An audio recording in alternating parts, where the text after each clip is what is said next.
Hey everyone. So I asked you a question a couple of days ago, which was ask me anything on online education. And boy, have I been flooded with your questions.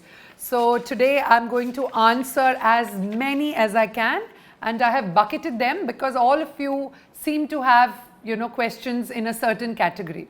So let's get straight to the first category, which was what to do with our little ones, the toddlers and online education. So that's the first bucket, what to do with toddlers who are not able to concentrate, who don't want to sit in front of the computer. These are children between 3, 4 and 5 and they run away, and what do we do about their education, right? We're all very concerned. So here's my take on, the little ones. First of all, they were not meant to go through online education. Preschoolers are meant to have a whole lot of social engagement.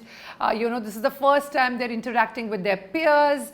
A lot of sensory stimulation, experiential learning is what all of us would have, of course, preferred for our toddlers. But given that that is not the safest option right now, point number one, yes, please enroll them in a formal preschool or a school where online education can happen. The reason I say this is because you as a parent need the school to give you the continuity and the structure of what learning is going to happen during that academic year. By not enrolling your toddler in formal online education, your child will probably miss out on what is the meant curriculum for that particular year, right? So whether he sits or not, whether she's able to focus or not, that is a separate issue. The first thing is, I believe that the structure is definitely required to keep you as the parent on track, right? Point number two, toddlers are not meant to sit in front of screens more than at max an hour, and that also with breaks. And I hope schools are following this across the country. So don't fret about whether they're getting up and they're meant to be walking around. So it's completely all right. You cannot tie them to the chair. So please don't fret about it. 3, my child is not sitting by himself or herself. Of course, they're not going to sit. So you or your spouse or some family member will have to accompany the child when the online education is going on, because they may not know how to mute, how to unmute, switch on the camera, they may get disconnected.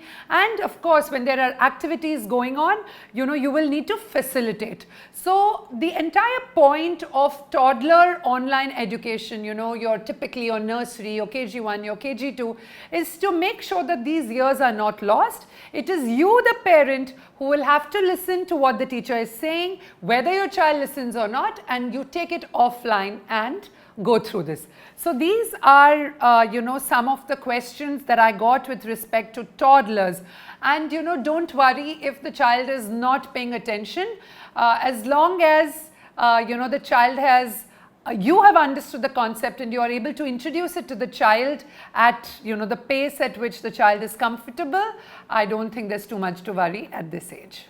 All right, so now let's get to the older children, right? You have your grades 2, 3, 4, 5, middle school children, high school children. So the questions I've got is, how do we make sure they listen, they are not distracted, they don't switch off the camera and the mics, and they're not wandering in the room? How do they listen to the teacher? And how can I make sure that online education is working for them?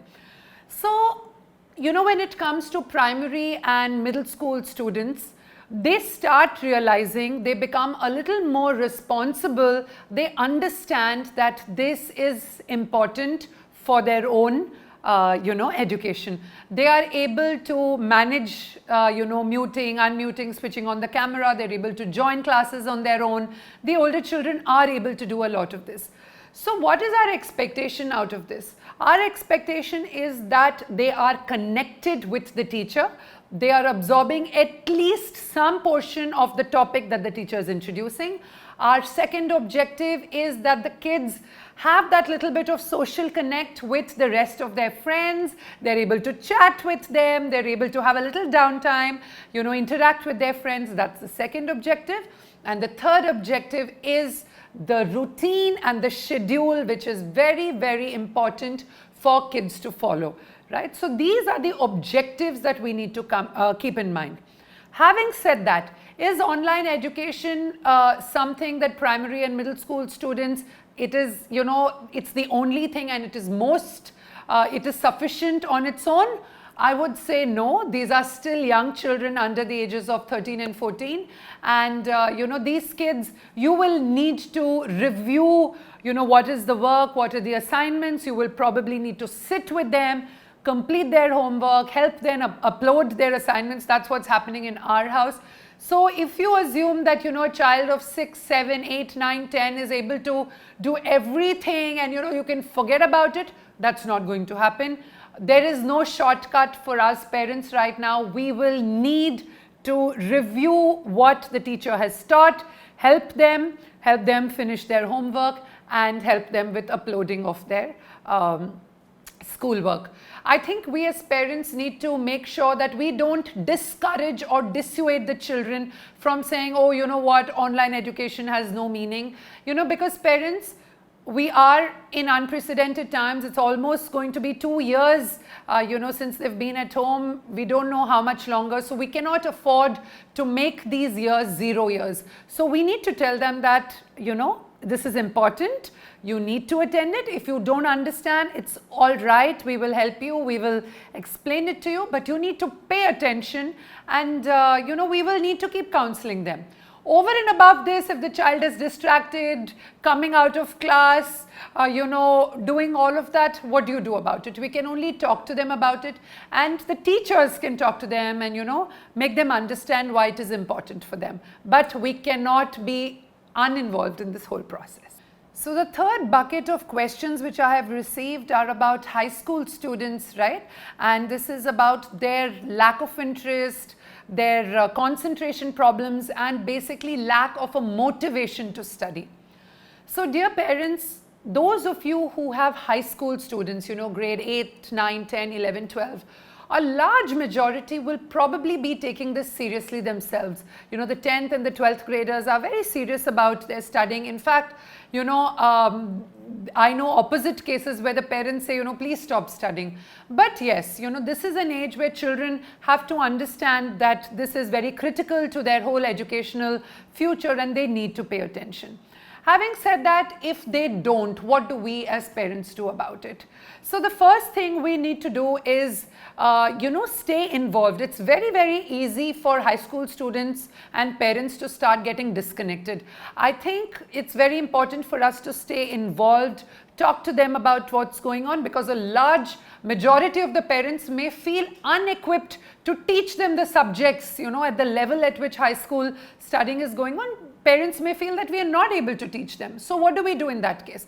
So we try to talk to them. We keep an open channel of communication. We tell them that this is very important, that you listen to your teacher, you practice carefully what the teacher is saying, and it is not going to help anyone if you switch off your camera and, you know, you're opening other browsers and you're, you know, playing the fool. So the first step is channel of communication and constant counseling. The second thing again is trying to give these kids a little bit of downtime, and, you know, since there's already a lot of pressure, try to have non-screen time based activities for these kids which get you again to feel that connect with your children. And, you know, at that point, what are the things they're feeling hard, you know, in terms of their studying? What is it that they're finding very difficult? Maybe you can think of, you know, an additional tutor if they're not understanding what's happening in class and all of that. So, you know, when we talk about teenagers, it is a little difficult to get through to them sometimes, but our best bet is having a good channel of communication with them, telling them why it's important, and identifying what are the hard spots and what is the additional help. Do you want to order extra workbooks for them, practice guides, give them, you know, additional tutor support or any of that? And I think, you know, kids at this age automatically connect to their friends and are video chatting with their friends and all of that in any case. Bucket number 4 of questions are around screen time and how online education is affecting the health of our children adversely. So does it count as screen time? Is it good for our children? What do we do, to prevent too much screen time? Questions such as this. So first of all, dear parents, we all don't have a choice. What do we do, right? We don't have a choice. Online schooling is happening virtually on the screen.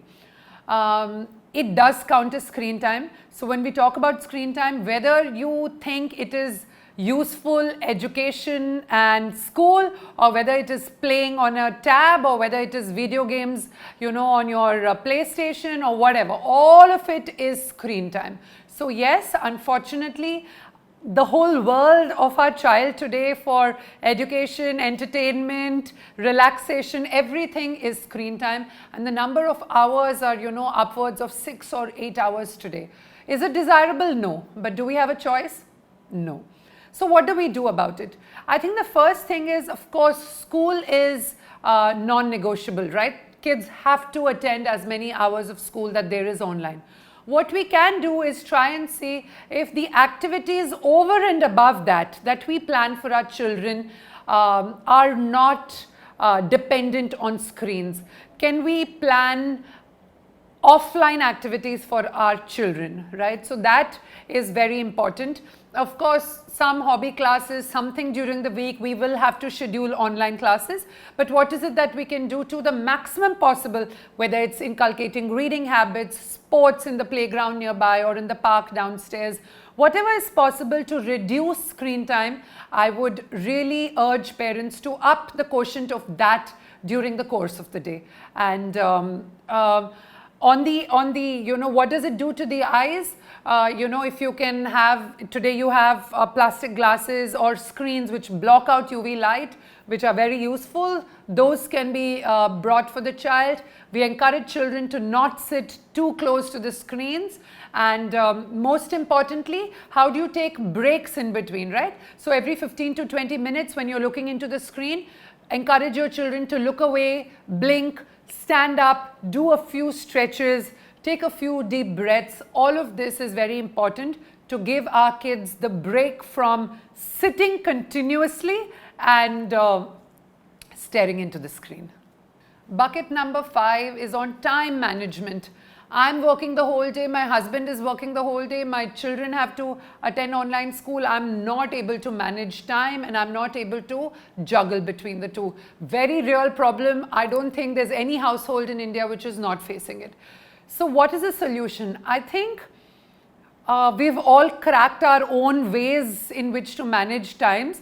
The first thing is, if you have some amount of flexibility, try and work your work around their schedules. For example, I don't schedule any work calls or any meetings the hours that I know I have to log my children in, or with the younger one we need to sit with him. We try and not schedule our work around that, if that is a possibility.